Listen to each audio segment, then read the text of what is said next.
This symbol is one of the symbols for slavery in Spain.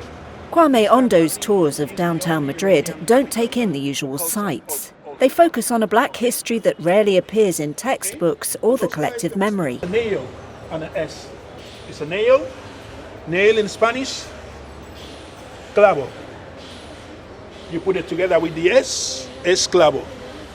Ondo's family moved to Spain from Equatorial Guinea, a former Spanish-ruled territory that gained independence in 1968. Seeing no black people in history books never sat right with him, so Ondo looked into it, joining a trend in other European cities where slavery and the colonial legacy are seldom acknowledged. So I thought, there's something they're not telling us. And being so close, growing up in Andalusia, where I would hear of places called the Corner of the Blacks and such, I knew something was going on. Obviously, when you start to research, you realize it's a silenced history that has been erased. His company, Afro-Iberica Tours, mainly caters to foreign tourists, especially black Americans. We've been on other tours. Reginald Young says other tours he's taken haven't touched on the subject. And so when I doing my research ahead of the tour, I saw this black renaissance in the history of Spain. I just said, I want to find out what the black history aspect of Spain was. A historian at NYU Madrid, Antumi Toasije, says there's an absolute void in Spain's historical narrative.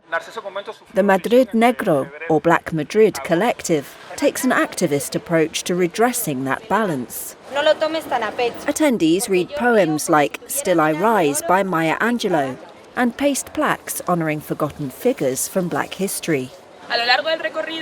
Co-coordinator Nieves Cisneros links Spain's current prosperity directly to slavery. We can't understand capitalism without linking it to our colonial and slavery past. We can't understand the industrial development in Catalonia or the Basque Country without knowing that it comes from the slave trade.